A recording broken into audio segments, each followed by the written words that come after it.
Sonic's dead, and it's up to you to figure out who done it. In Sega's newest game, The Murder of Sonic the Hedgehog. Now, this sounds like an April Fool's joke, but it's really more of an April Fool's gift.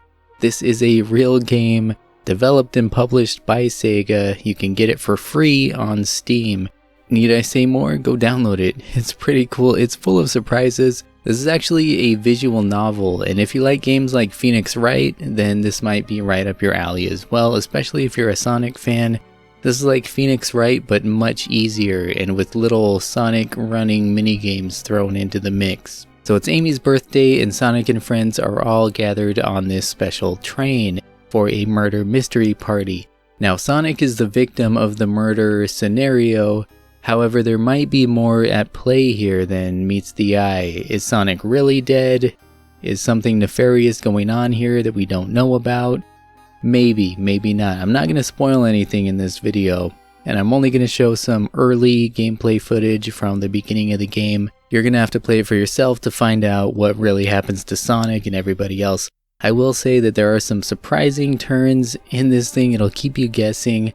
And by the end of it, it got surprisingly good. The writing was very good in this. There's tons of great, charm. All the characters kind of shine in their own way with their own dialogue, and I had a good time with it. It was a lot of fun. The ending is a little bit more emotional than you might think. I'm just going to say that much. There's a lot of text, a lot of dialogue, and there's no voice acting here. There's no spoken dialogue, so it's a lot of reading, but it's a visual novel, right?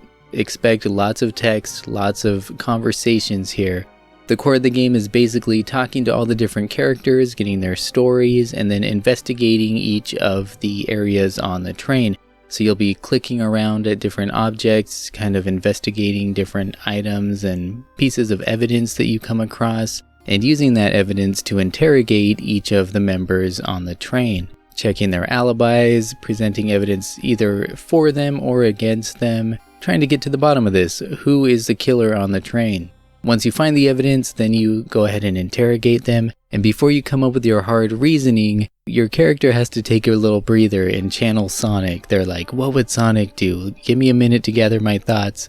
And then you play a mini game. Your character pretty much takes out a little handheld gaming device, kind of like a Game Gear. It's called the Dream Gear.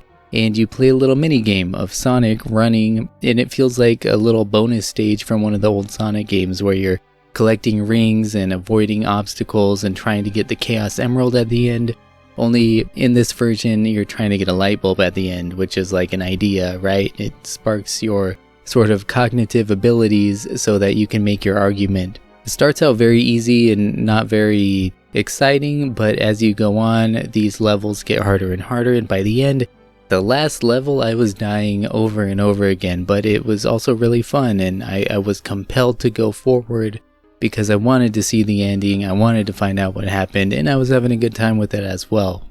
The game's graphics are really nice, the artwork is great, very high quality character designs and environment portraits and everything. Really sharp character designs, and everything has sort of a interesting texture to it. You can see if you look closely, there are like different patterns on the characters, kind of makes them have a different textural look, like faint stripes going through them or different kind of patterns. Really nice art style. It looks very much like a Sonic game, whereas the backgrounds have more of almost a painted look to them. As far as sound goes, like I say, there's no voice acting. That would have been nice, but this is a small project by a small group at Sega, and it's a free game, so I'm not even going to complain. The music, on the other hand, is really nice. It has a great soundtrack. Each room on the train kind of has its own theme, and the music matches it appropriately.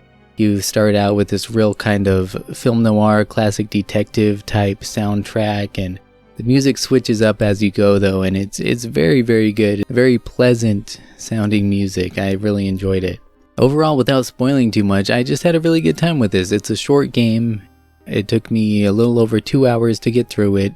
It definitely had some twists and turns, some unexpected things thrown in there, and as I mentioned earlier, it got a little emotional. It kind of had some real serious themes to it at the end that I think a lot of people need to hear, because there are some crazy people out there who don't understand some of these basic human ways of behaving, and oh man, I don't want to say too much, but it really kind of threw me. Very heartfelt ending, and yeah, is Sonic dead? I'm not gonna say. I'm just not gonna say that. But this truly is a gift to the fans, and if you look at the review scores on Steam from users, it's like 99% positive by almost 10,000 reviews, making this probably the highest rated Sonic game on Steam. I'm gonna go out on a limb and suggest that this is probably the highest rated Sonic game maybe ever if you look at those scores alone. That is really shocking. I know a lot of people are hoping for a sequel, a continuation, more games in this style.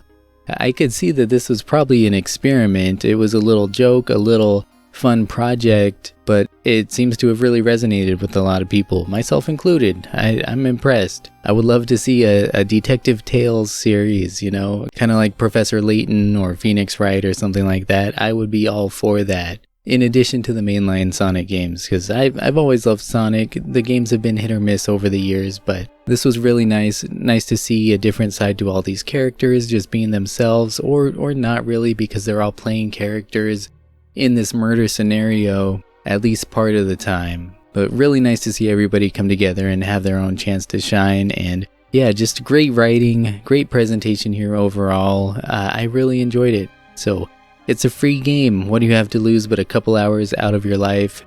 I think if you give this game a chance, because it doesn't seem like much at first, and it is very simple, it's almost impossible to fail this game. That's how forgiving it is. It's like Phoenix Wright without any of the challenging parts. There's no room for failure. If you choose the wrong dialogue options or present the wrong evidence, it just kind of tells you like, that's not right. Try again. There's no losing here. Except for those Sonic running minigame levels. You can die over and over again on those, and you just gotta keep going until you finally pass it. However, there are other options if you just want to focus on the story. I think it takes out those challenging levels. I'm not sure what it does, I haven't tried it, but if you strictly want to just experience the story, you can do that too through the options. Yeah, this is a great little game, an awesome gift to the fans. I thank Sega for this.